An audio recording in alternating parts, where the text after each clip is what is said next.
के देखे का हमार भैया कहाँ रह गई ने हमारे खातिर मिठाई उठाई खरीदे लगने का। चल हमार लिल्ली घोड़िया तहे तो हमार गाड़ी भइली बाटी बगैर डीजल पेट्रोल वाली। चल टक टक टक टक लइके। बाप रे बाप, अरे हमारे दादा रे दादा ई कहाँ बड़की जिज्जी आज बौरान जाती बाटी नी। अरे दादा रे दादा ई हमार बड़की जिज्जी बौराइन गइल बाटी लगत बा एकदम से। अरे ना ललका बहिनी बड़की जिज्जी बौराइन नहीं है नी, बड़की जिज्जी की है हरकत पाए। बड़की जिज्जी ऐसे है बौराइन जब इनके ज्यादा खुशी होले तो देखत हऊ हमार दखिन हो जिज्जी। अब बड़की जिज्जी की कुछ नहीं मिलल बा बकरिया तो कैसे बैठली बाटी नी भैंस का देह लइके बकरी पे बैठलिन। अरे दादा रे दादा लेकिन तो बकरियो एको दाई नाई में मियाती बाय का जादू कई दी है बाटी नी। अरे अपन दहिया एक दाई निहार लेती नी एक दाई बकरिया का दहिया निहारी लेती नी। जाए हमार दखिन हो जिज्जी हम नहीं जानत रहनी है कि हमरे बड़की जिज्जी के ऊपर इतना पागलपन सवार रहाला। ए ललका बहिनी ई बड़की जिज्जी बहुत हद पार कई दी है बाटी नी। साझे का बकरी बाय साझे का बकरी बाय लेकिन तुम मजा बड़की जिज्जी अकेले मारती बाटी नी। कहीं आवा जाए कर हाला तेही बकरी पे बैठ के चली जाए नी। हमने का मजा मारत बाटी हमने कौने मुनाफा में है खाली हमने घास काट काट ला ला के खियावत जियावत बाटी। ए हमार दखिन हो जिज्जी बाती माना चला आज बलावा ये करे व्यापारी व्यापारी बलाई के आज के बेच दिया ना रही बकरी और ना जइहे बड़की जिज्जी कब तो बकरी पे सवार होई के ओहो बतावा घर का बेइज्जती है बा जहां जातु हिया बकरिया पे बैठ के का मनई कहा तो होइए रहिया भर का मनैया हाथ तो मजा लिए तो होइए केतनी बेइज्जती करती बाटी ने इतनी भारी दहिया लाई के छेड़ी पे बैठ के जाएनी बकरी बैठ के जानी जाए हमारे बड़की जिज्जी। अरे हमार बड़की जिज्जी कहां चल दे हलू सज धज के तनी सुन ले तू नहीं हमार बड़की जिज्जी। आज भैंसिया सुनाइयो नहीं देत बा लागत बा गई गटैया बैठ जाई तबे सुनी का दाई कहीं तहां लोगन के भतार काटू लेला पीछे से न टोकल करा कहीं जात रहनी है टोक देहलू पीछे से काट देहलू रास्ता भतार काटू लेला। अरे तहां लोगन बिलारी हइये है रास्ता काटे वाली ठीक बा लेकिन तब चला कोली ने आज तन्हन के माफ कइनी जातन है ऊ काहे हो हमार बड़की जिज्जी आज कवन तोहरी इतनी बड़ी खुशी चापे बा तू हमन के माफ करत फिरती बाटू। जा रे ललकी दखिनैया तन्हन से कहता नहीं कहे पौनी तन्ने कानी कह रहल तन्हे के नहीं पता रहल।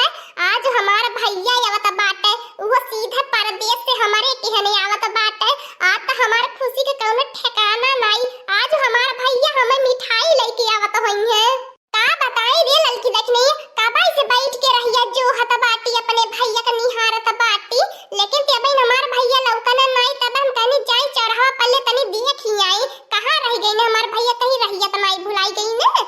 जा हमार बड़की जिज्जी बकरिया पे बैठ के जाती बाटो अपने भैया के लिए आवे तोहर भैया देखता ने भाग गई है तू छोड़ के जौने हिसाब से जाबो तू। हां तोहरे भैया के देखता करे जवा जुड़ा गई कि हमार बहिया फोर व्हीलर पे नहीं बकरी पे बैठ के आवती बा भाग गई है आवा के रही तब नहीं आई है।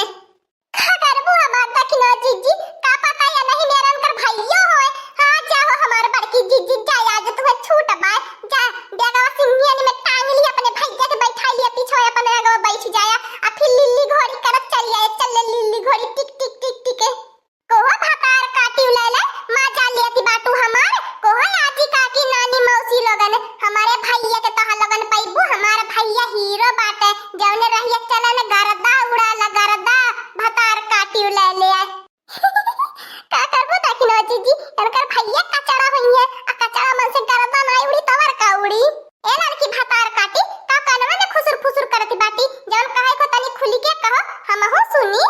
और ये दादा रे दादा ई मोटा कानवा के का होई गेले लड़की दखिनैया। अरे जाने कुलिन झाड़ फूक करावा कहीं करे भूत उतनाई धइल हले क्या घड़ी बाबा सवार होई गई ने। अरे दादा रे दादा अरे मोरी मैया रे मैया आ तई रूप देख के हमारे तो हार्ट अटैक आई जाई। अरे दादा रे दादा अपने दहिया के नाई ख्याल करती बा लगत बा छेड़िया का जान लेवा आई बाई। ए बूढ़ा ज्यादा अब टाय टाय बोलबू तो हर है जान लेके चली जावे। काली बाकी अम्मा ई तोरे का होई गए और ये बाकी अम्मा का होई गेली बड़की अम्मा तोरे ने बौराई गई बौराई आज भाई की आई लेके खुशी में जाती बाटी अपने भैया के आने छेड़िया पे बैठ के। ए बूढ़ा टेंशन ना ले कोनो अझैती सोखैती नहीं करावे की जरूरत है बड़की जिज्जी पगलाई नहीं है इन्होंने कोनो भूत पचती चासा नहीं रख ले बाए। हां दखिनैया सही कहती बा हमार भैया ये बता बात हट जा बूढ़ा रहिया मन से हमें जाए दे अपने भैया के आने यही पूरा दिमाग खराब करने वाला है लोगन। पहिला में हमारे भैया के आइले पहिला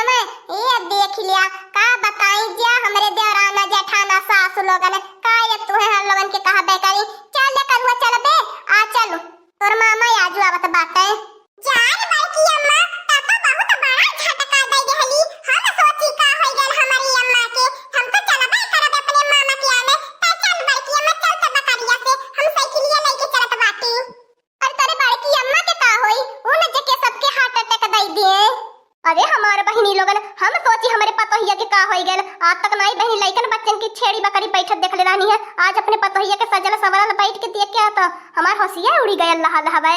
आज हम सबके माफ कई देत बाटी। आज हमार केहू से कौनो नाराजगी नाई बा। हां आज हमार भैया आवत बाटे। हां लड़की देखी नहीं है कुनी ने। चला चूल्हा बारे के इंतजाम करा झट से। हमारे भैया के आवत कुली ने खाना पानी नाश्ता लेके दौड़िया कुली ने।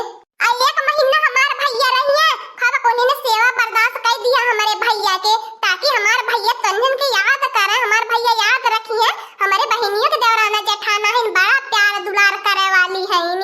भाई बहनी लोगन ये बसा सती घरे मेहमान आवत बाटे। अब दिन भर बहनी लोगन चूल्हा फूंकाई के परी। अरे दादा रे दादा ये ललका बहनी कौनो व्यवस्था लगावा ताकि बड़की चीची के भैया है या से कोई ने कुछ करल जाई भाग के जाए यही लगे। अरे बहनी लोगन अब तो खर्चा रोज भाई 500 रुपया हमारे। अब तो नीक नीक खाए के मिली घरे मेहमान आवत बाटे। हमार दखिन हो जीजी टेंशन न लिया, पहले आवे तो दिया। हां पहले आवे तो दिया तब उनकर खातिरदारी ऐसन कह जाए कि उन्हें भगले है छुट्टी मिली।